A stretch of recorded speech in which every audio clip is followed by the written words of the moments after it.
Class 9th के history के first chapter को रिवाइज कराते समय ये बताए थे पिछले क्लास में कि किस तरह फ्रांस का फिनेंशियल कंडीशन बहुत ही खराब हो गया था और फ्रेंच मोनार्क के पास टैक्स इंक्रीज करने के अलावे अपने फिनेंशियल पोजीशन को ठीक करने का कोई दूसरा उपाय नहीं था।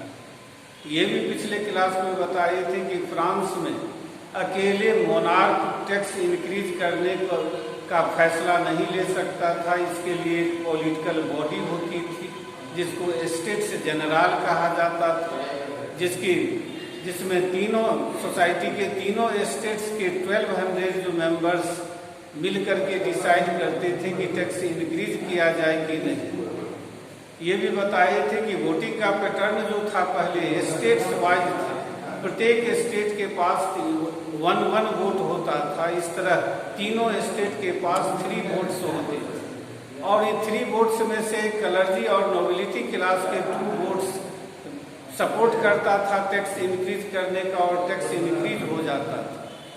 लेकिन इस बार थर्ड स्टेट के 600 मेंबर्स ये डिसाइड करके आए कि वोटिंग का पैटर्न डेमोक्रेटिक होना चाहिए, यानी जिसका मतलब था कि 1 पर्सन 1 वोट 1 वैल्यू के प्रिंसिपल पर वोटिंग होना था।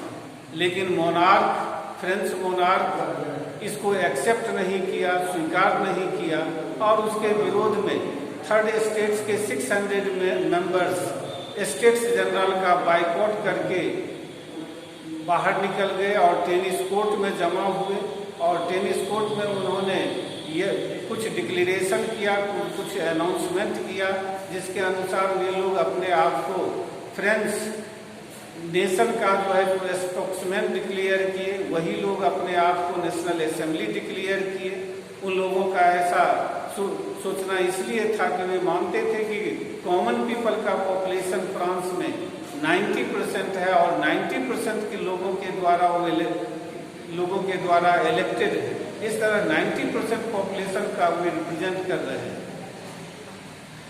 कॉमन पीपल का साथ कुछ नोबिलिटी और क्लर्जी क्लास के लोगों ने भी दिया, जिसमें से एक था मिराबियो और दूसरा था अबिसिए। ये अबिसिए एक क्लर्जी क्लास से बिलोंग करने वाला व्यक्ति था, तो मिराबियो नोबिलिटी क्लास से बिलोंग करने वाला था।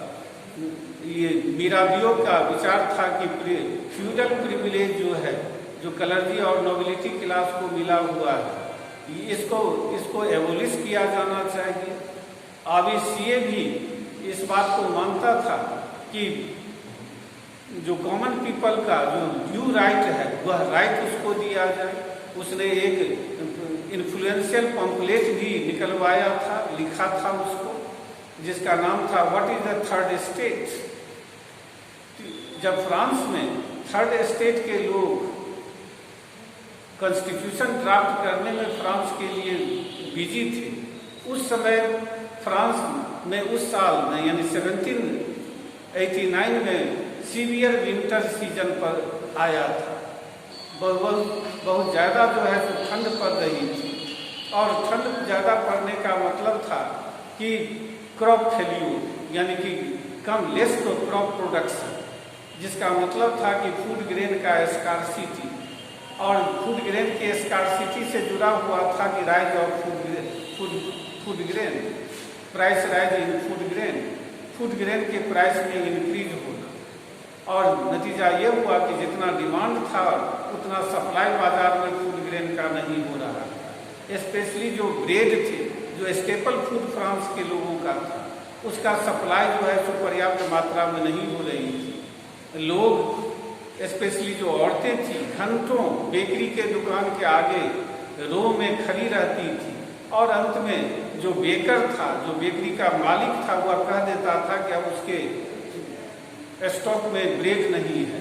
नतीजा यह होता था कि एजिटेटेड वीमेन वो बेकरी शॉप में जो है तो जबरदस्ती घुस जाती थी, तोड़फोड़ करने लगती थी।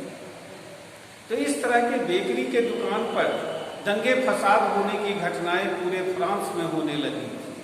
ऐसे ही माहौल में जब एक तरफ मोनार्क के इच्छा के विरुद्ध थर्ड स्टेट के लोग फ्रांस में कॉन्स्टिट्यूशन बना रहे थे तो दूसरी तरफ दंगे फसाद हो रहे थे।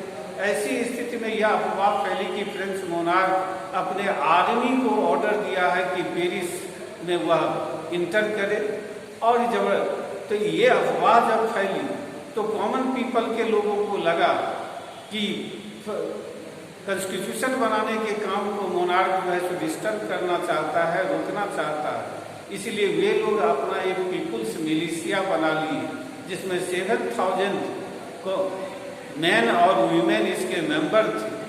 और ये लोग जो है सो आर्म्स और एम्यूनिशन के सर्च में ये जगह जगह जो गवर्नमेंट का ऑफिस था उस सब पर हमला करने लगे, अटैक करने लगे। और अंत में इसी क्रम में वे बास्टाइल के फोर्ट में घुसे और बास्टाइल के फोर्ट को इन्होंने डिस्ट्रॉय कर